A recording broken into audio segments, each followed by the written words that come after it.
오늘 사무엘하 후반부에 있는 말씀 7장 18절에서 29절에 있는 이 말씀을 의지해서 다윗의 감사기도라는 말씀의 제목으로 주일 오전 예배에 은혜 나누도록 하겠습니다. 누구의 감사기도라고요? 다윗의 감사기도.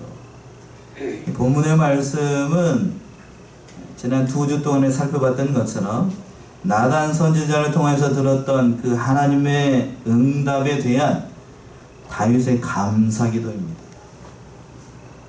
이런 다윗의 기도를 통해서 우리는 그것을 깨닫게 되는 거예요. 하나님을 향한 다윗의 진솔한 마음과 그 신앙과 인격을 잘 볼 수가 있어요. 오늘은 이 말씀을 통해서 서로 은혜 나누는 시간 갖도록 하겠습니다. 첫 번째, 다윗의 감사기도는 다윗 자신에게 베풀어 주신 은혜에 대해서 첫 번째 감사했어요. 자기 자신에게 먼저 은혜를 베풀어 주신 것에 대해서 감사했는데 18절 먼저 한번 읽어보시겠어요? 다윗 왕이 여호와 앞에 들어가 앉아서 가로되 주 여호와여 나는 누구오며 내 집은 무엇이간데 나로 이에 이루게 하셨나이까. 예. 18절 먼저 보시면은 주 여호와 앞에 들어가 앉아서 이렇게 되어 있는데요. 18절 보시면 다윗 왕이 여호와 앞에 들어가 앉아서, 다윗이 하나님께 감사기도를 하는 장소가 어디인가를 보여주는 말씀이에요. 여기서 여호와 앞에라는 말은 하나님의 궤를 상징하는 말입니다. 하나님의 궤가 있는 그 장소, 즉 다윗이 기도하는 곳은 그가 하나님의 궤를 두려고 했던 그 장막이라고 하는 거예요. 그 장막. 다윗이 하나님의 응답을 받고 들어간 곳이 어디냐면 하나님의 궤가 있는 그 휘장, 그곳에 가서 기도를 하는 거예요. 그리고 또 뭐라고 그랬냐면 들어가서 앉아서라고 되어 있죠. 들어가서 앉아서. 이 말은 다윗이 그 장막에 들어가서 오래 머물면서 기도했다는 것을 보여주는 그런 말씀이에요. 오래 머물면서 베풀어 주신 하나님의 은혜를 생각하니까 너무나도 만극하고 너무나도 감사했던 거예요. 그래서 뭐라고 기도를 했나요? 18절 하반절에서 그랬죠?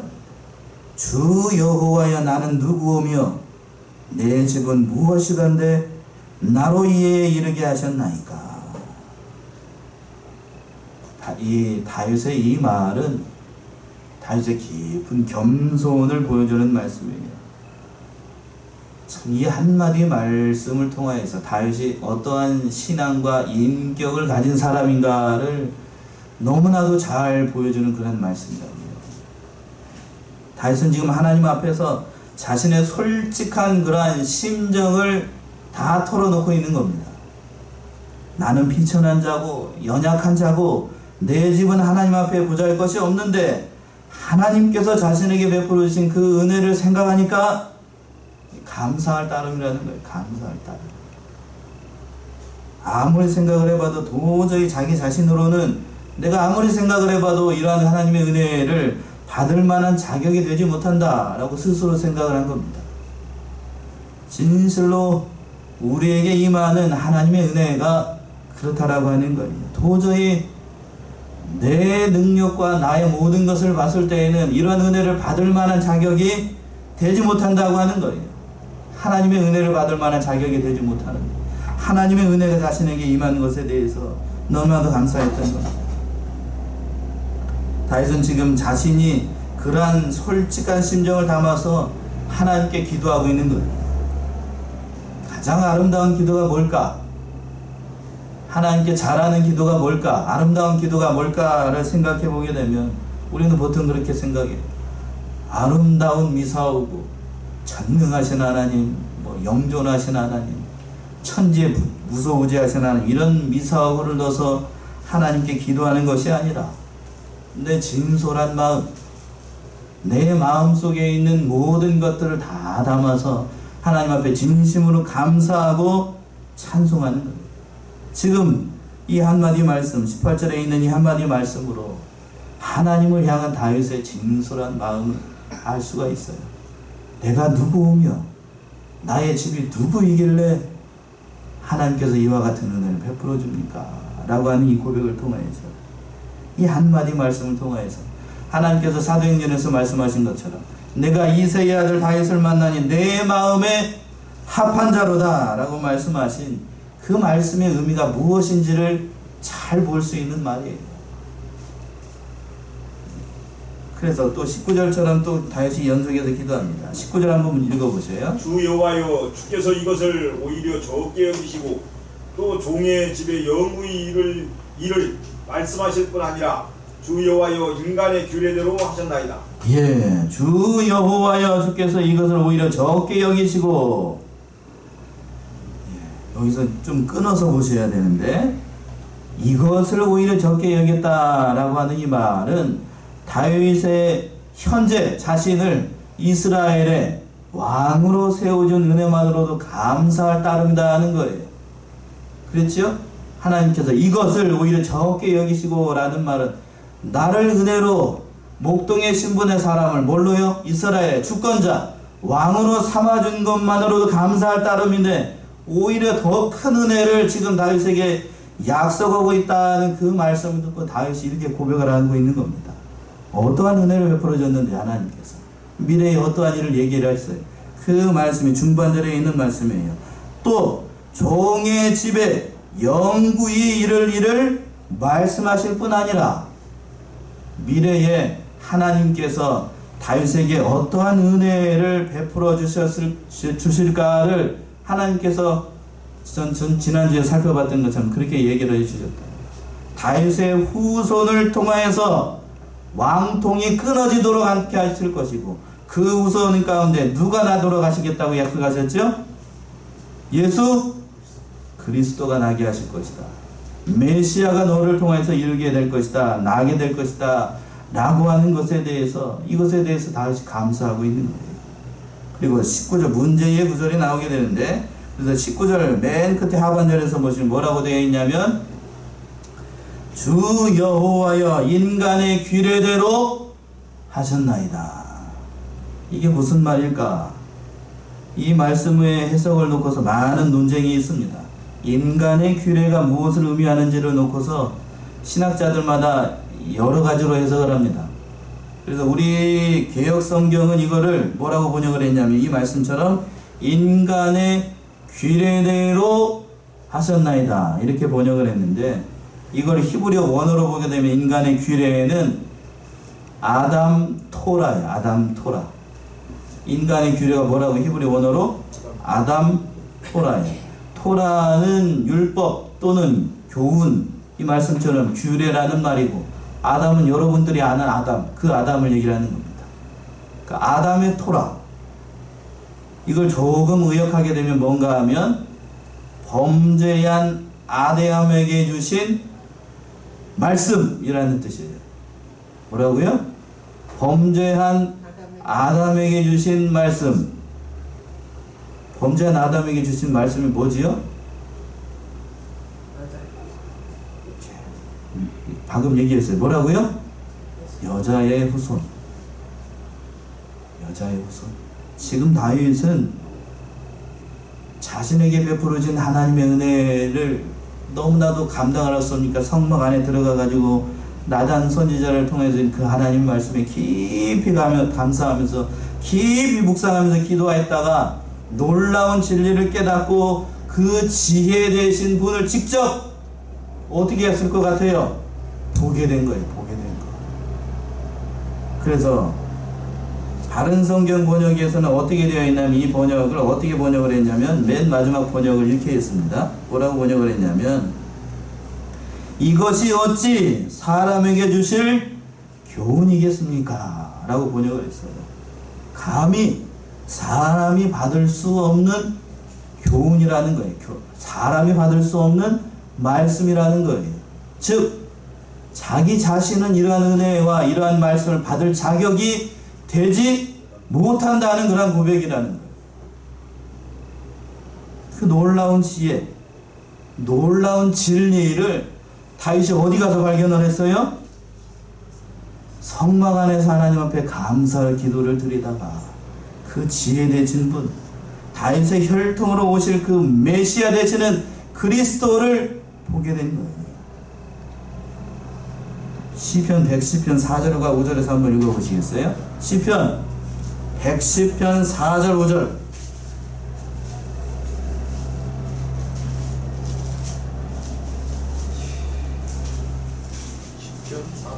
여호와는 맹세하고 변하지 아니하시리라 이르시기를. 시편 110편 4절 5절이요. 여호와는 맹세하고 예. 변치 아니하시리라 이르시기를 너는 멜기세덱의 반차를 쫓아 영원한 제사장이라 하셨도다. 주의 우편에 계신 주께서 그 노하시는 날에 열왕을 쳐서 파하실 것이라. 예. 여기서 말하고 있는 그분을 다윗이 어디 가서 봤어요? 성전 안에서 기도하다가 그 깊은 감사 기도를 하다가 이분을 만나게 된 거예요. 다시 한번 보시겠어요? 여호와는 맹세하고 변치 아니하시리라. 뭐를 맹세했지요? 범죄한 아담에게 누구를 약속하셨어요? 여자의 후손을 맹세하고 변치 아니하시리라 이르시기를 너는 무슨 반차를 쫓아? 멜기세덱의 반차를 쫓아 영원한 제사장이라 하셨도다. 주의 우편에 계신 주께서 그 진노하시는 날에 열왕을 쳐서 파하실 것이라. 멜기세덱의 반차를 쫓아서 나시고 또 주의 우편에 계시고 장차 진노의 날에 오셔가지고 열왕을 파하실 그분을 다윗이 그 성전 안에서 기도하다가 본 거예요. 그분을 봤어요. 그분을 보니까 너무나도 감사한 거예요. 직접 다윗의 그 영광된 그분을 보고 난 다음에 다윗이 이렇게 고백을 하는 거예요. 다윗의 이 감사 기도가 그냥 자기 자신에게 베풀어진 그 은혜에 감사해가지고 형식적으로 한 기도가 아니고 그 깊은 기도를 하다가 누구를 발견했다고요? 예수 성육신 하시기 전에 누구? 예수를 본 거예요. 그리스도를 본 겁니다. 그래서 이렇게 고백을 하는 거예요. 주 여호와여 인간의 규례대로 하셨나이다. 아담의 규례, 아담에게 주신 그 말씀을 이루기 위해서 그 약속하신 여자의 후손이 누구를 통하여서? 나의 혈통을 통하여서, 내 뿌리를 통하여서, 내 허리 가운데 나오실 그 예수, 그 그리스도를 지금 제가 보게 하셨나이다. 이것이 어찌 사람이 감당할 수 있는 은혜이겠습니까? 라는 고백이에요. 이것을 알고 난 다음에, 이것을 보고 난 다음에 다윗이 20절처럼 고백을 하는 거예요.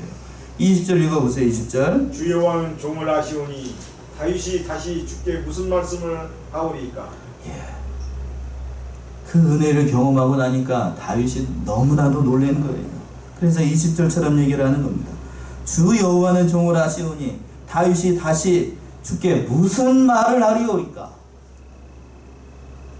말을 할 수가 없는 은혜를 받은 거죠. 말로 표현할 수 없는 은혜. 누구를 만났기 때문에요?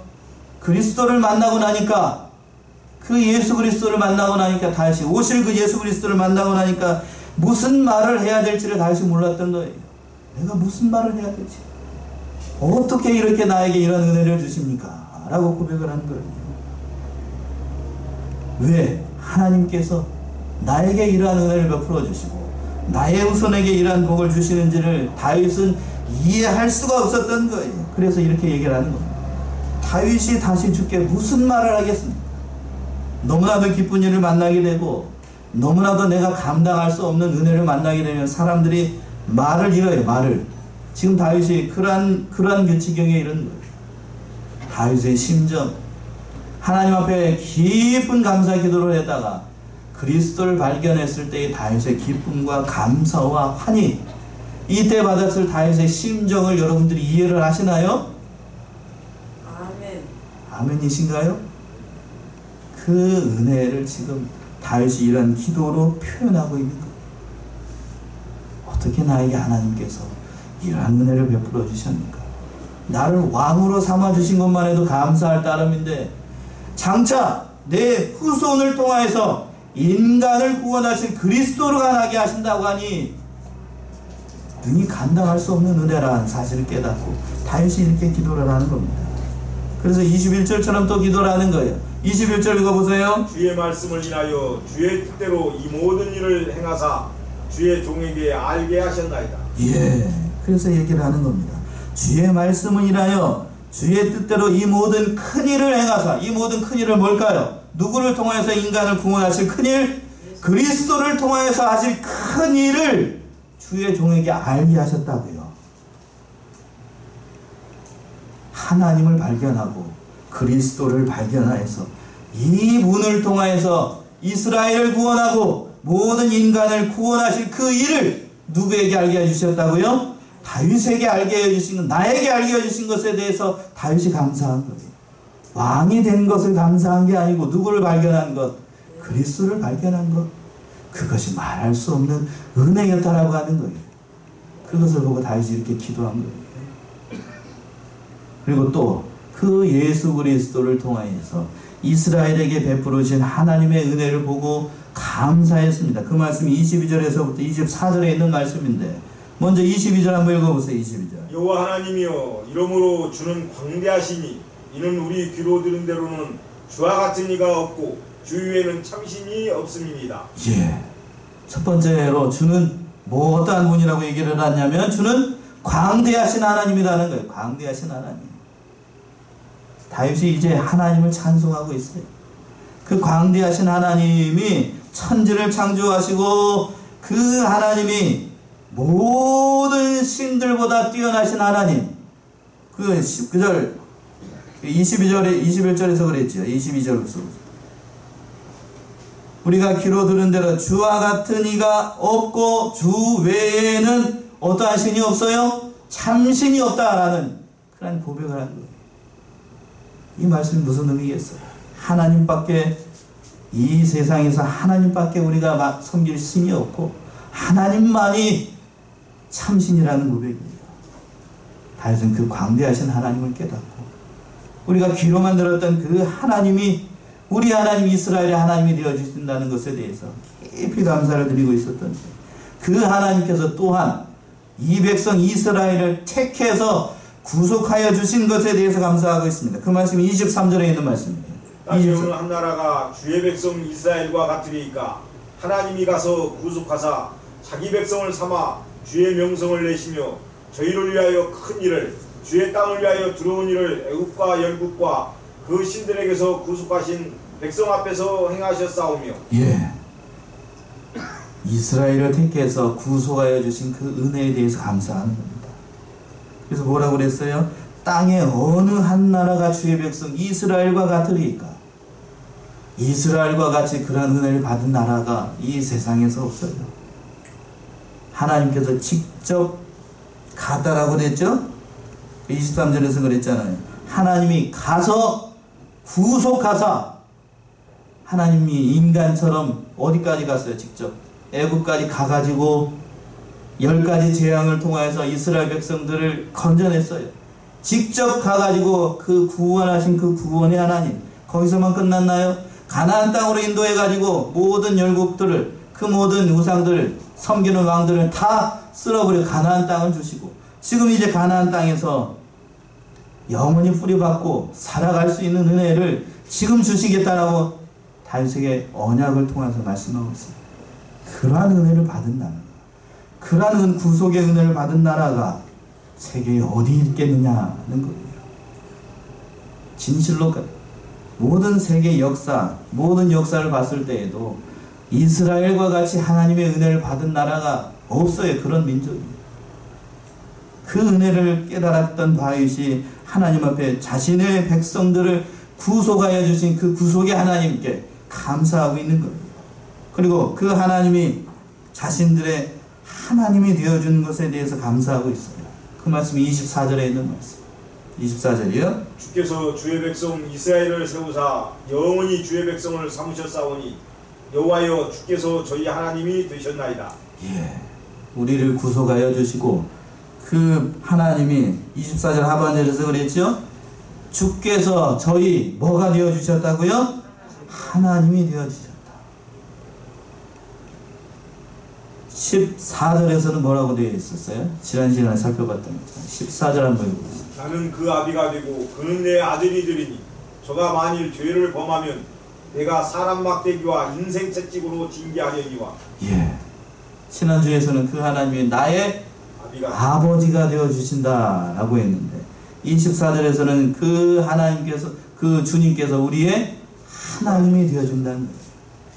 아버지이면서 그리고 우리를 구속하시고 우리의 모든 것을 공급하여 주시는 하나님이 되어 주신다는 거예요. 이스라엘의 하나님, 모든 믿는 자의 하나님이 되어 주신다는 것에 대해서 다윗이 이렇게 감사 기도를 드리고 있는 거예요. 마지막으로 세 번째는 이 하나님께 다윗이 감사 기도 간구하고 있는 것인데 말씀대로 언약하신 대로 이루어 주실 것을 다윗이 감사하고 있어요. 기도하고 있습니다. 그 말씀이 먼저 25절 보세요. 25절. 여호와 하나님이여 이제 주의 종과 종의 집에 대하여 말씀하신 것을 영원히 확실하게 하옵시며 말씀하신 대로 행하사. 예. 25절 하반절에서 뭐라고 되어 있어요? 무엇대로 행하되라고요? 말씀대로 행하사. 하나님께서 지금 다윗에게 언약을 통하여서 말씀하신 그대로 하나님의 모든 큰 일들이 믿음의 역사가 이루어지기를 다윗이 기도하고 있는 겁니다. 하나님은 우리 인생들에게 언약하신 그 말씀대로 행하시고 이루시는 분이에요. 하나님은 한번 말씀하시고 인생이 아니기 때문에 그것을 변개하거나 거짓말을 하거나 그것을 도중에 바꾸거나 하시는 분이 아니라고 하는 거예요. 민수기 23장 19절에 그것을 정확하게 표현을 했지요. 한번 찾아보세요. 민수기 23장 19절.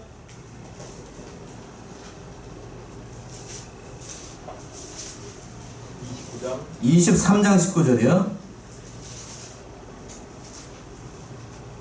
하나님은 인생이 아니시니 시건치 않으시고 인자가 아니시니 후회도 없으시도다. 어찌 그 말씀하신 바를 행치 않으시며 하신 말씀을 실행치 않으시랴. 예, 다시 한번 볼까요?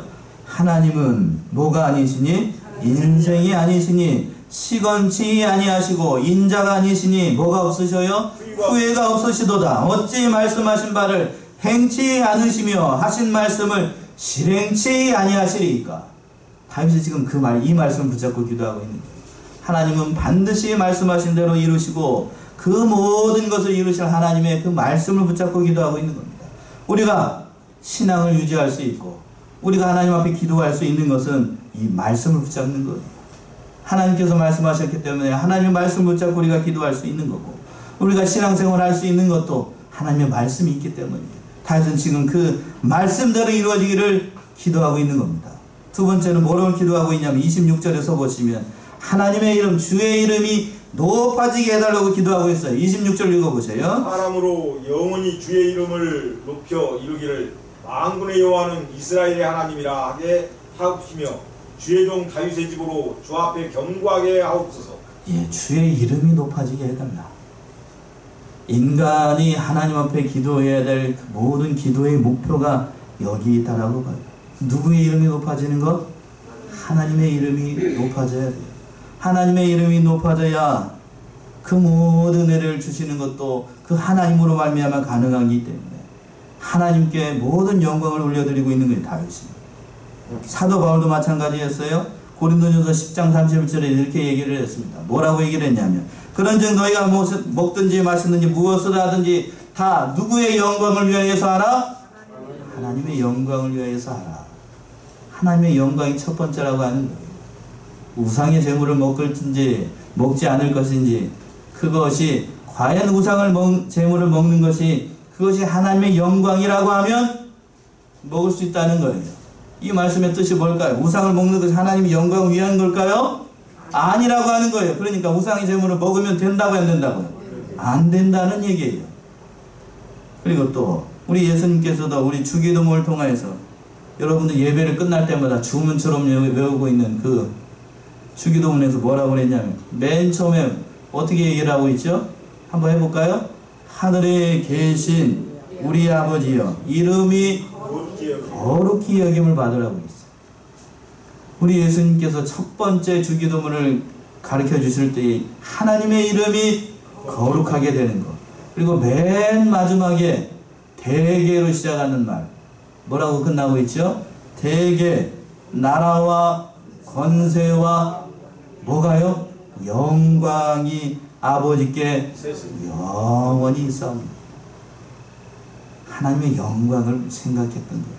지금 다윗이 기도하는 것도 그거예요. 하나님의 영광이 영원토록 이루어지게 해달라고 기도하고 있는 겁니다. 그러니까 우리가 먼저 하나님 앞에 기도할 것도 누구의 영광을 먼저 생각해야 돼요? 하나님의 영광을 먼저 생각해야 됩니다. 그리고 마지막 27절 보세요. 27절. 만군의 여호와 이스라엘의 하나님이여 주의 종에게 알게 하여 이르시기를 내가 너를 위하여 집을 세우라 하신 거로 주의 종이 이 기도로 구할 마음이 생겼나이다. 예, 다윗의 감사기도 한마디 한마디 말씀을 그냥 지나갈 수가 없어요. 예수 그리스도를 육신하시기 전에 그리스도를 발견하고 난 다음에 다윗이 이렇게 기도하고 있는 거예요. 여러분들은 예수님을 만났을 때, 인격적으로 예수님을 만났을 때 어떤 감격과 환희가 있었나요? 그런 것이 없었던 분들은 뭔 말이 돼야 목사님? 그렇게 얘기할 수도 있겠지만, 지금 다윗의 이 감사 기도는 성전에 들어갔다가 하나님을 기도했어요. 그 깊은 기도를 하는데 누구를 발견했어요? 그리고 난 다음에 이렇게 기도하는 거예요. 그리고 난 다음에 27절 다시 한번 보세요. 27절 그냥 건성으로만 보지 말고 27절 보세요. 만군의 여호와 이스라엘 하나님이여 주의 종에게 뭐를 알게 하셨어요? 그리스도를 알게 하여 이르시기를 내가 너를 위하여 집을 이루리라. 누구를 통하여? 그리스도를 통하여. 네가 보고 있는 이분을 통하여 집을 이루리라 하신 거로 주의 종이 이 기도로 구할 마음이 생겼나이다. 예수 그리스도가 있어야 우리가 기도할 수 있어요. 그런가요? 다윗이 기도할 마음이 생겼던 이유가 뭘까요? 그리스도를 바라보니까, 그 모든 언약의 말씀들을 이루실 그분을 보니까 기도할 마음이 생겼다는 거예요. 그래서 마지막 28절 이렇게 기도, 28절 29절에서 마지막 이렇게 기도하고 있어요. 28절 먼저 한번 읽어보세요. 주 여호와여 오직 주는 하나님이시며 말씀이 참되심이니이다. 주께서 이 좋은 것으로 종에게 허락하셨사오니. 예, 이 좋은 것으로 허락하셨사오니. 이 좋은 것은 뭘까요? 왕으로 삼아준 거? 그거 아니에요. 그거 아니에요. 누구를 발견한 거? 그거예요. 그거. 이 좋은 것을 허락하셨사오니. 예수님을 나에게 발견하게 하셨사오니 이 좋은 것을 구주하 주었사오니 청컨대 마지막 29절의 말씀이 있는 거예요. 29절 읽어보세요. 이제 청컨대 종의 집에 복을 주사 주 앞에 영원히 있게 하옵소서. 주 여호와께서 말씀하셨사오니 주의 은혜로 종의 집이 영원히 복을 받게 하옵소서 하니라. 이 말씀이 다윗이 마지막으로 하나님 앞에 감사하면서 기도했던 두 가지 기도예요. 첫 번째는 뭐라고 그랬냐면 이제 청컨대 종의 집에 복을 주사 누구 앞에 있게 해달라고요? 주 앞에서 영원히 있게 해달라. 영원히 주 앞에 있게 해달라. 첫 번째 간구고, 마지막 두 번째 간구는 뭐라고 그랬어요? 주 여호와께서 말씀하셨사오니 주의 은혜로 종의 집이 영원히 뭐를 받게 해달라고요? 복을 받게 해달라. 종의 집이라고 그랬어요. 종의 집. 여기서 종의 집은 집을 얘기하는 것이 아니라 다윗의 혈통을 얘기하는 것이 아니라 다윗을 통해서 이루어질 하나님의 나라에 어떻게 영원토록 내가 있는 복, 그 복을 허락해달라는 거예요. 하나님의 나라에서 하나님 함과 함께 영원토록 있는 복을 저희에게 허락해달라라고 다윗이 기도했답니다. 다윗의 감사기도 참 단순히 하나님께서 이러한 은혜를 베풀어 주신 것에 대해서 감사한 것이 아니라, 왕으로 삼아준 것에 대해서 감사한 것이 아니라, 누구를 발견한 것에 대해서? 예수를 발견한 것에 대해서 다윗이 감사했던 거예요. 우리 사랑하는 양문의 성도님들이 그렇다면 여러분들은 나에게 예수 그리스도를 주시고 그 그 예수님을 발견한 것에 대해서 다윗처럼 감사해 보신 적이 있나요? 이 말할 수 없는 은혜를 다윗이 받고 난 다음에 구구절절 18절에서부터 마지막 29절의 말씀까지 다윗이 감사하고 있는 거예요. 예수를 발견했다. 예수를 알았다. 예수를 보았다. 예수를 믿었다. 여러분들이 예수를 믿었죠? 그것이 복 중에 복이라고 하는 거예요. 그것을 깨닫고 지금 다윗이 이렇게 기도하고 있는 거예요. 기도하는 근거가 뭐였는가? 하나님의 말씀이었고 그 하나님의 말씀을 이루실 예수 그리스도를 발견하고 나니까 다윗이 이렇게 기도하고 있는 겁니다. 사랑하는 양로의 성도님들이 그 예수를 발견했다라고 하는 것이 얼마나 큰 은혜인가를 깊이 깨닫고 다윗이 그렇게 기도했던 것처럼 마지막 29절에 있는 것처럼 그렇게 기도하셔요.